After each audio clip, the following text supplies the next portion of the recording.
하나님은 아브라함의 하나님이다, 이렇게 그는 고백을 했어요. 그러면 아브라함의 하나님은 어떤 하나님인지를 좀 살펴보려고 하는데요. 우리가 아브라함을 믿음의 조상이라고 말하잖아요. 근데 아브라함이 처음부터 믿음의 조상의 반열에 서 있었던 것은 아닙니다. 아브라함의 이야기가 나오는 창세기 이야기를 추적하다 보면 아브라함이 처음부터 믿음의 조상으로 등극된 게 아니에요. 그의 삶에 수많은 시행착오가 있었고 그 모든 과정을 겪고 난 이후에 믿음의 조상으로 드러나게 된 것이죠. 자, 먼저 성경을 보면 하나님께서 아브라함을 65세에 콜링하잖아요. 부르지 않습니까? 창세기 12장에 보면. 그래서 하나님이 아브라함을 불러 두 가지 약속을 주십니다. 그 중에 하나가 내가 너에게 자손을 주겠다라는 약속이에요. 그 당시 아브라함은 이 나이가 먹어서도 자식이 없는 무자였거든요.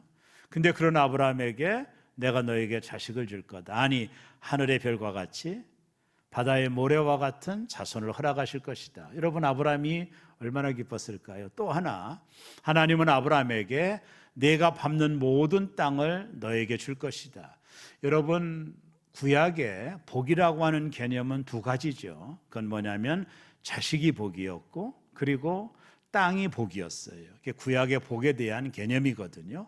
하나님이 아브라함에게 이 모든 복을 주시겠다고 약속하신 거예요. 아브라함이 얼마나 가슴이 뛰었겠어요. 그 늦은 나이에 무자였던 아브라함에게 하나님이 자식을 약속하고 너가 밟는 모든 땅을 너에게 줄 거라고 하는 이 비전과 약속은 아브라함의 가슴을 뜨겁게 만들었으면 틀림이 없을 거라고 봐요. 근데 조건이 하나 있습니다. 그건 뭐냐면 내가 지시할 땅으로 가라는 거예요. 내 친척 아비 집을 떠나 내가 지시할 땅으로 가면 이 모든 복이 너의 복이 될 것이라고 하는 하나님의 약속이 먼저 주어진 겁니다. 아브라함은 이 약속을 붙잡고 하나님이 지시할 땅으로 아비와 친척집을 떠나 갑니다. 이게 성경의 피상적인 내용이에요. 그런데 우리가 성경을 좀 디테일하게 바라보면 이 아브라함의 순종은 온전한 순종이 아니에요. 아비 집을 떠나라고 했는데 아버지를 데리고 갑니다. 외로울까 봐, 무서울까 봐, 그죠? 그리고 친척집을 떠나라 했는데 조카 롯을 데리고 갑니다.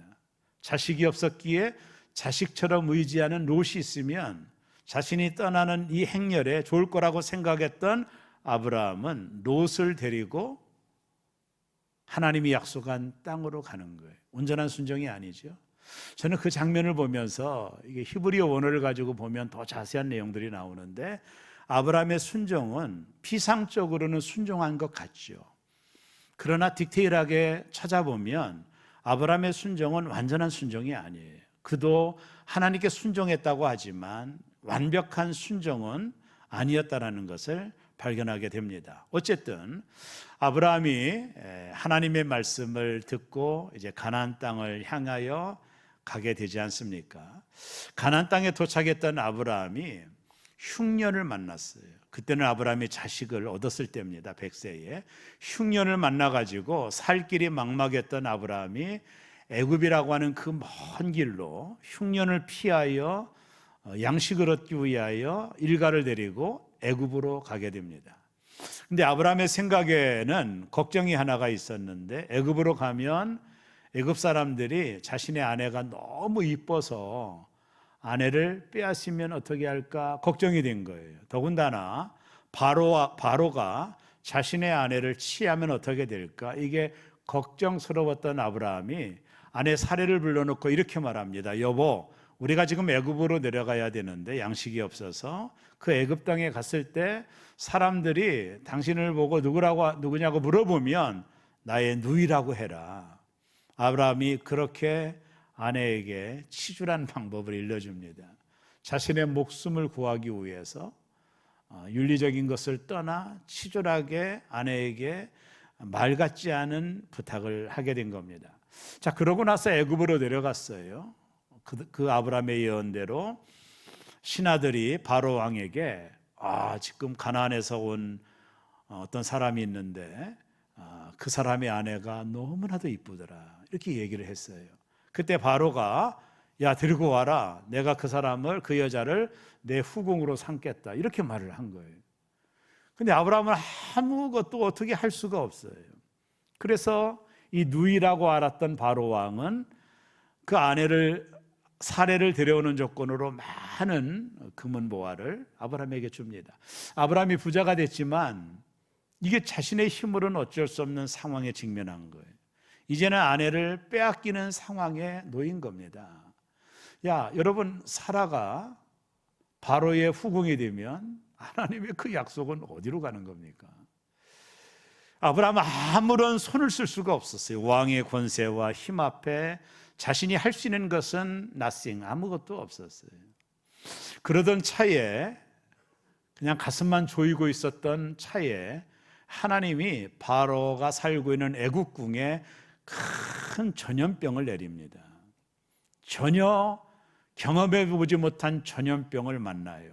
그래서 바로가 이게 무슨 일이냐, 왜 내게 이런 일들이 생겼느냐고 해서 알아보다 보니까 저 가나안에서 왔던 아브라함이라는 사람의 누이가, 사례가 누이가 아니라 아내라는 것을 알게 돼요. 바로 왕이 너무 깜짝 놀래가지고 내가 이 아내를 취하면 더 큰 재앙을 맞을 것 같아서 아브라함을 불러서 호되게 꾸짖고 내 아내를 데리고 가라고 명령을 합니다. 아브라함은 사례를 되찾게 된 거예요. 여러분, 이건 정말로 하나님이 아니면 불가능한 일을 아브라함이 경험하게 된 겁니다.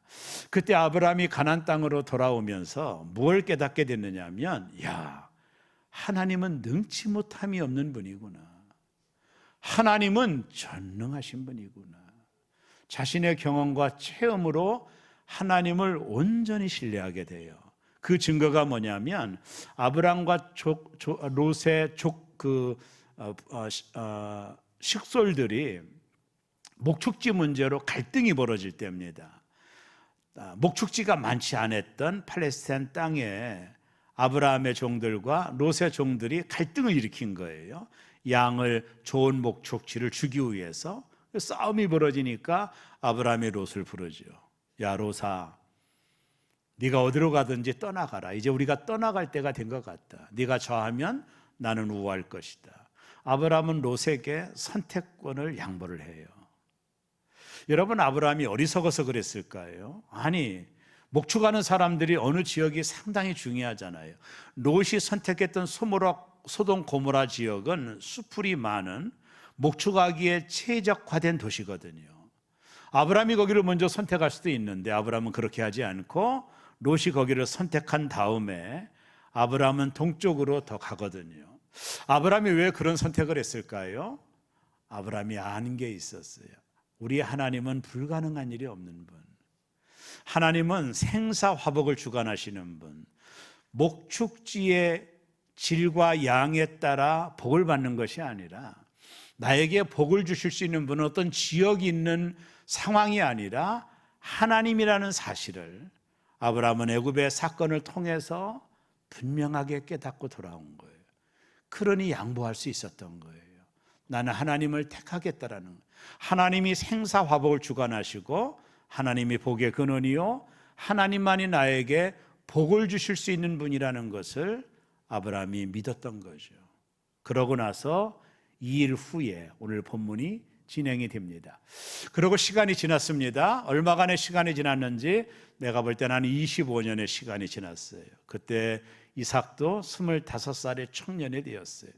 역사가 있던 요세푸스 책에 의하면 아브라함의 자식의 이삭의 나이를 25세 정도라고 문헌으로 고증을 하더라고요. 어쨌든 이삭이 25세가 되었고 아브라함의 나이가 125세가 되었을 때 하나님이 아브라함을 찾아오셨어요.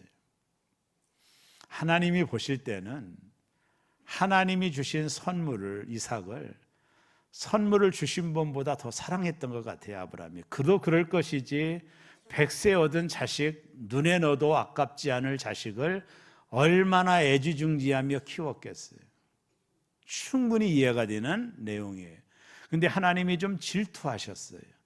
내가 선물로 이삭을 줬는데 선물 준 분보다 더 사랑하는 이 아브라함의 믿음이 이게 좀 뭐가 문제가 있다 이렇게 생각했던 하나님이 아브라함을 찾아오셔서 시험을 하셨어요. 테스트를 하시는 거거든요. 하나님이 뭔가를 시험할 때는 테스트가 되고 마귀가 뭔가를 할 때는 템프테이션, 유혹이 되거든요. 오늘 성경은 분명히 여호와 하나님이 아브라함을 시험하여 가라사대 이렇게 말했기 때문에 하나님이 지금은 아브라함을 시험하는 거예요. 여러분, 시험이 뭐죠? 여러분, 학생들이 시험을 보지 않으면 성적을 알 수 없고 자신의 실력이 얼마인지 알 수 없는 거잖아요. 시험은 어렵지만은 치러야만이 자신의 실력을 알 수 있는 거예요. 하나님은 이 아브라함의 믿음이 어느 정도 되는지를 시험하려고 시험한 거죠. 그러니까 아브라함을 망하게 하려고 했던 동기가 아니에요. 아브라함의 믿음이 어느 정도 되는지를 시험한 거예요. 그래서 하나님이 청청병력과 같은 명령을 내립니다. 그것이 창세기 22장 2절에 나오는데 우리 다 같이 한번 자막을 읽겠습니다. 여호와께서 이르시되 내 아들 내 사랑하는 독자 이삭을 데리고 모리아 땅으로 가서 내가 내게 일러준 한 산 거기서 그를 번제로 드리라. 오늘 내용에 보면 데리고 가서라고 하는 이 명령 앞에 목적어가 3개가 나오거든요. 내 아들, 내 사랑하는 독자, 이삭 이렇게 나오거든요. 하나님이 아브라함을 테스트하실 때 이삭을 번제로 드리라고 하잖아요. 레위기에 보면 번제가 뭐죠? 짐승의 각을 떠서 내장을 꺼내고 모두 다 불에 태워드리는 제사예요. 그 불에 태워드리는 그 향기를 하나님이 받으시는 제사가 번제라는 제사예요. 하나님이 짐승이나 드리는 제사를 자식을 그렇게 드리라는 겁니다. 여러분, 이게 이해가 되는 이야기입니까? 하나님도 아브라함에게 이삭이 어떤 자식인지를 알았어요. 내 아들, 내 사랑하는 독자 이삭이라고 말하고 있잖아요. 아브라함이 하나님의 명령을 받았어요. 이게 테스트라는 것을 그가 어찌 알았을까요? 알지는 못했을 거예요.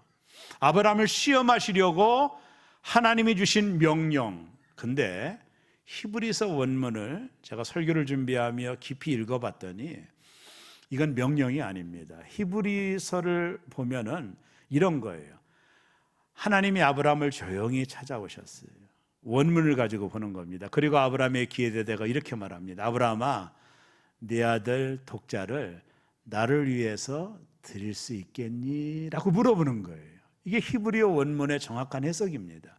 그러니까 오늘 개역성경에는 명령했다고 했는데 명령이 아니라 아브라함아, 네 아들 독자를 나를 위하여 번제로 드릴 수 있겠니? 이 말은 드려도 되고 안 드려도 된다라는 뉘앙스가 있는 거예요. 히브리어 원문에 보면 이게 명령이 아니라 선택이 아브라함에게 있는 거예요. 이삭을 번제로 안 드려도 상관이 없고 번제로 드려도 되는 거예요. 이거는 아브라함의 선택에 의하여 결정될 수 있는 거예요. 그런 제안을 하나님께서 아브라함에게 하신 거예요. 그때 아브라함이 3가지 반응을, 액션을 취하죠. 첫째가 뭐냐면 즉각적인 순종을 해요. 우리가 이 본문을 추적하면서 알 수 있는 것은 아브라함이 이 명령을 들었을 때 이해할 수 없잖아요. 이해가 됩니까? 자식을 어떻게 태워서 드립니까? 그건 이방 사람들이 하는 인육제사의 한 형태거든요. 하나님이 금하신 거예요. 근데 하나님 자신이 사랑하는 이삭, 100세에 얻은 자식을 번제로 태워서 드리라고 하는 이 명령 앞에 여러분, 아브라함이 얼마나 갈등했을까라고 생각할 수 있겠죠.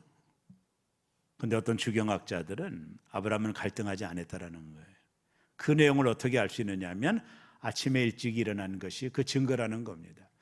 여러분, 이 명령을 들었을 때 고민하고 생각하고 따져보고 철학적으로 판단했다면 잠을 잘 수 없겠죠. 그 아침에 일찍 일어날 수 없었을 거예요. 그러나 아브라함이 아침에 일찍 일어났더라고 오늘 창세기 22장 3절에 말하거든요. 아브라함이 아침에 일찍 일어나 고민하지 않은 거예요.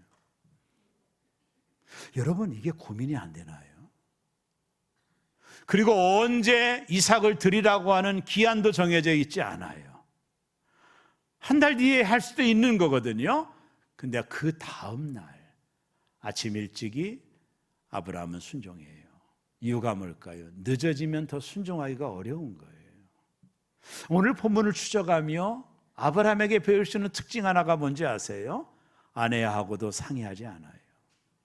아브라함은 철저하게 하나님 앞에 순종에 방해되는 모든 것들을 제한해버려요. 여러분, 아내에게 상의했다면 아내가 허락합니까? 모성애가 가는 사라가 허락합니까? 불가능한 일입니다. 아브라함은 그것조차도 막아버려요. 그리고 아침에 일찍이 사환 둘을 데리고 나귀의 나무를 쪼개 싣고 하나님이 지시한 모리아 산으로 출발하는 겁니다. 아브라함에게 배울 수 있는 순종의 첫 번째 클라이막스는 신속한 순종이에요. 되게 우리가 여기에서 미끄러지거든요. 우리는 하나님 말씀을 들었을 때 신속하지가 않아요. 우리는 끊임없이 순종하지 못할 방법들을 찾고 합리화하며 하나님 말씀에 순종하지 않거든요. 내가 잘못 들었을 거야, 나중에 하면 되지. 끊임없이 우리는 순종의 방해가 되는, 왜 내게 손해가 나니까 순종의 방해가 되는 요소를 찾아서 합리화하려고 하는 것이 우리의 태도이지만 아브라함은 그렇게 하지 않았어요. 순종에 방해되는 모든 요소를 제거하고 그런 아침에 일찍 일어나 장작을 패고 있는 겁니다. 신속한 순종이에요. 여러분, 아브라함이 나무 장작을 패면서 장작을 패야 자식을 태워드리는 나무를 준비하잖아요. 그때 이 사건을 유명한 스펄전 목사님이 이렇게 표현을 했습니다. 참 대단한 표현이라고 보는데 우리 다 같이 한번 읽습니다. 사환과 늙은 족장이 도끼를 휘두를 때마다 장작은 여러 갈래로 찢어졌다. 그러나 사랑하는 자식을 죽여야 하는 아비의 마음보다 더 찢어지지 않았을 것이다. 장작을 필 때마다 장작이 찢어지는 상황을 보면서 아비의 마음은 그보다 더 찢어졌을 것이라는, 장작을 다 팬 장작을 가지고 사환 둘을 데리고 아브라함은 하나님 지시할 그 땅으로 떠납니다. 얼마나 걸렸죠? 사흘길입니다. 이 부엘사바에서 모리아까지는 75km 정도 되니까 그 당시 교통편이 없어지니 걸어서 가니까 한 사흘길을 걸어서 모리아 산 밑에 아브라함과 이삭이 도착을 하게 된 겁니다. 첫 번째 아브라함에게 배울 수 있는 레슨이 뭐냐면 신속한 순종이에요. 여러분, 우리는 얼마나 많이 내가 순종하지 못할 수많은 이유들을 찾아내는지 몰라요. 그것이 하나님의 히스토리를 경험하지 못하는 이유가 되곤 하거든요. 두 번째 아브라함에게 배울 수 있는 놀라운 교훈이 뭐냐면 하나님의 말씀을 신뢰하는 믿음이에요. 저는 이게 아주 대단히 중요한 거라고 봐요. 자, 아브라함이 이삭을 데리고 모리아 산에 왔어요. 사흘길을 걸어서 온 겁니다. 3일 동안에 어떤 일이 벌어졌는지 우리는 알 수는 없어요. 사흘길이 와가지고 사환을 둘을 산 밑에다가 있으라고 하고 이삭과 아브라함이 이삭에게 장작을 지우게 하고 아브라함이 올라가는 겁니다.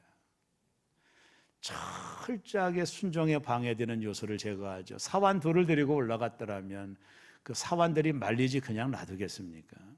그것까지 다 제거를 하고 아브라함이 이삭을 데리고 올라가는 거예요. 이삭이 장작을 패고 자기를 태울 나무를 쥐고 이삭이 올라가는 겁니다. 그때 이삭이 너무 궁금해서 아버지에게 물어봅니다. 아버지, 재물을 태울 나무는 내 등에 져서 있는데 또 불도 있는데 아버지, 재물은 어디 있어요? 양은 어디 있나요? 라고 아들이 물어보잖아요. 물어볼 만도 하죠. 모든 것 있는데 양이, 재물이 없는 거예요. 그때 아브라함이 얼마나 마음이 아팠을까요? 그리고 아브라함은 그 사환들에게 아주 중요한 메시지 하나를 전해줍니다. 그것이 창세기 22장 5절인데 우리 다 같이 한번 읽습니다. 이에 아브라함이 종들에게 이르되 너희는 나귀와 함께 여기 기다리라. 내가 아이와 함께 저기 가서 예배하고 우리가 너에게로 돌아오리라 하고, 사환들에게 했던 말씀을 들어보세요. 이 문장은 잘 됐지만 맞지 않거든요. 지금 아들을 죽이러 가거든요. 태워서 드리는 번제입니다. 아들은 아무런 형체가 없이 죽는 겁니다. 근데 아브라함이 뭐라고 말합니까? 우리가 너희에게로 돌아올 거라는 거예요. 자, 아브라함은 무슨 뜻으로 이런 말을 했을까요? 아니, 아들을 죽이러 가는 아브라함, 아들을 번제로 드리러 가는 아브라함에게 어떤 생각이 있어서 나 혼자 온다고 하지 않고 이삭과 함께 올 거라고 말하고 있는 걸까요? 우리가 그 사실을 알기 위해서 저 믿음장이었던 히브리서 11장 19절로 가보면 그 내용이 나오는데 다 같이 읽습니다. 그가 하나님이 능히 이삭을 죽은 자 가운데서 다시 살리실 줄로 생각한지라 비유컨대 그를 죽은 자 가운데서 도로받을 것이니라. 히브리서 기자는 아브라함이 왜 그런 말을 했는지를 이야기하고 있는 거예요. 아브라함은 하나님이 능히 이삭을 죽은 자 가운데서 살리실 줄로 믿었다라는 거예요. 왜 이런 믿음이 그에게 있었을까요? 이겁니다. 하나님의 약속을 믿었던 거예요. 자, 하나님 뭐라고 말씀했죠? 아브라함아, 네 자식을 통해, 이스마엘이 아니야, 네 자식을 통해서 하나님이 너의 후손을 하늘의 별처럼 바다의 모래와 같이 너에게 후손을 줄 거라고 하는 하나님의 약속, 그가 하나님의 말씀을 믿고 떠나왔던 그 약속, 그가 여기까지 왔던 하나님의 그 약속을 생각한 겁니다. 그렇다면 하나님이 이삭을 죽여버리면 이 약속은 무용지물이 되는 거죠. 그런 의미가 없는 약속, 하나님이 뻥을 친 거죠. 이삭은 알았습니다.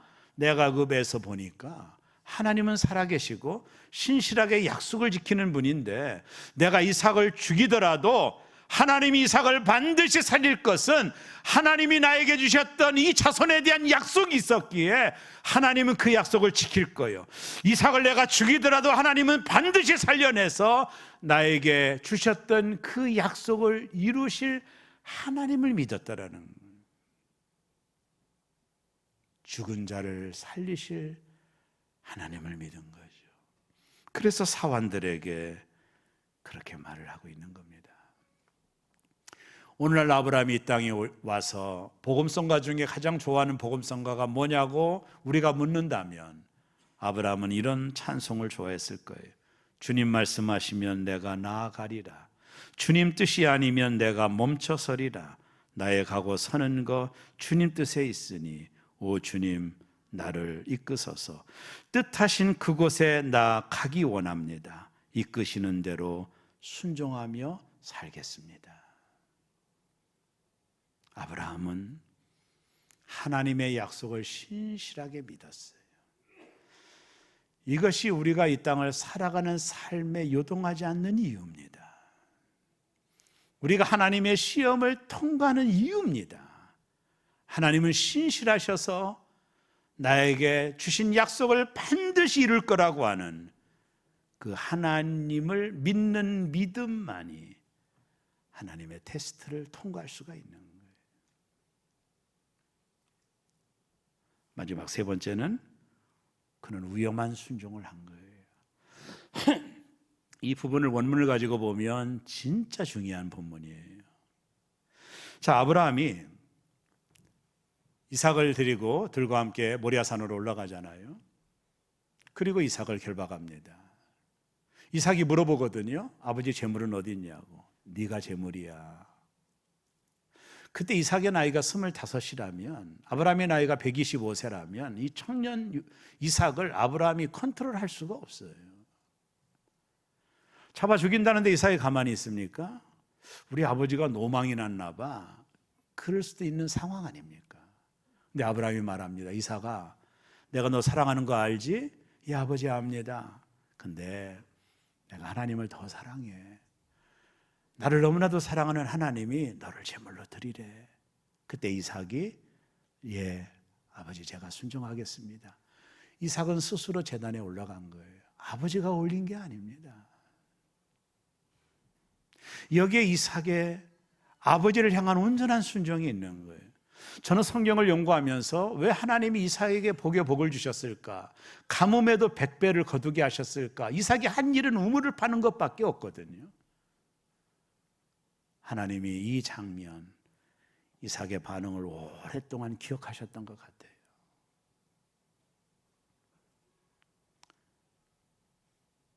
그리고 아브라함이 칼을 들어 이삭의 심장을 내리칠 때 하늘에서 음성이 들려온 겁니다.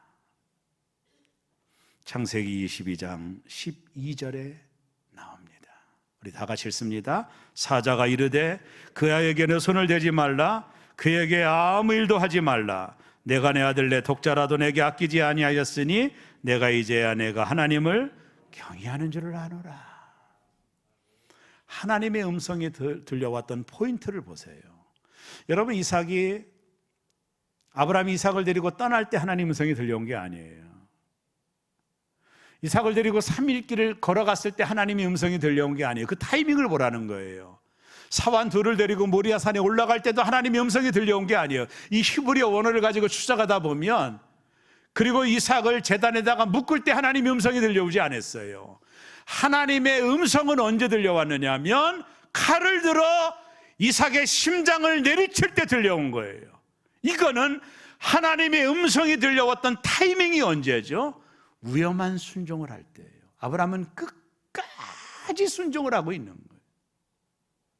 모양을 낸 것도 아닙니다. 순종의 형태만 가지고 있었던 것이 아니라 하나님의 음성이 들려왔던 그 타이밍이 언제냐면 그가 칼을 빼 이삭의 심장을 내리칠 때, 끝까지 순종할 때, 그 위험한 순종도 하나님 앞에서 하고 있을 때, 그때 하늘이 열리고 하나님의 음성이 들려온 거예요.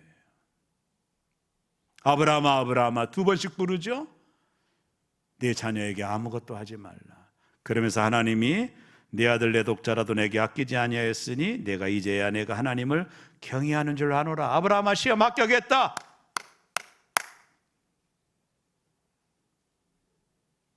네가 정말로 네 자식보다도 나를 더 사랑하는구나. 저와 여러분이 모리아산 정상의 제단에 올릴 것들은 무엇입니까? 무엇을 올려야 될까요?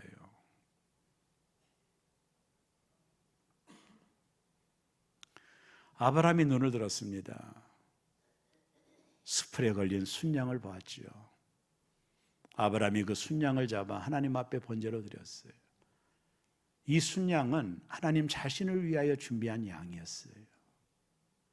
아브라함이 너무 신기해가지고 여호와 이레의 하나님, 나를 위하여 모든 것 준비하신 하나님을 아브라함이 고백하고 있는 거예요. 여기 숯불에 걸렸다라고 하는 것이 원어에 보면 세베카라고 하는 단어를 쓰는데, 이건 우리가 아는 그냥 푸른 숲이 아니에요. 아주 척박한 땅에서 엉겅퀴가 생겼던 그 숯불에 걸려 있는 거예요. 양이 움직일 수 없는 거예요. 그 양을 잡아 하나님 앞에 번제로 올려드리는 이 모리아의 축복의 예배, 그의 순종의 철정에 하나님 반응하셨고 모든 걸 준비하신 하나님을 아브라함은 만나게 되었죠. 이 하나님 앞에 드렸던 이 모리아 제단이 앞으로 3000년이 지나고 난 후에 예루살렘 성전이 그 위에 들어오게 되는 겁니다.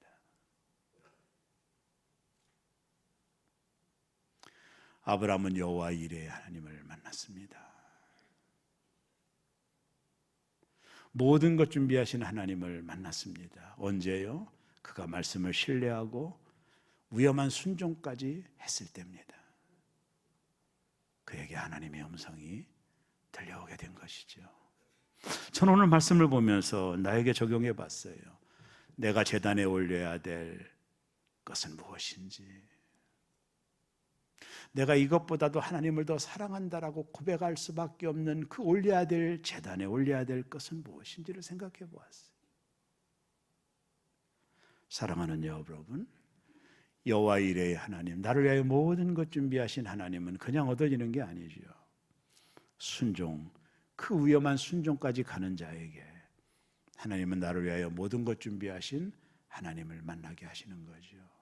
사랑하는 여러분, 하나님은 끊임없이 우리의 믿음을 테스트하십니다. 지금도 여러분이 그 믿음의 테스트를 잘 통과하시기를 바라고, 여호와 일의 하나님 온몸으로 느끼고 깨닫고 경험하는 축복이 저와 여러분 모두에게 있기를 주의 이름으로 축원합니다.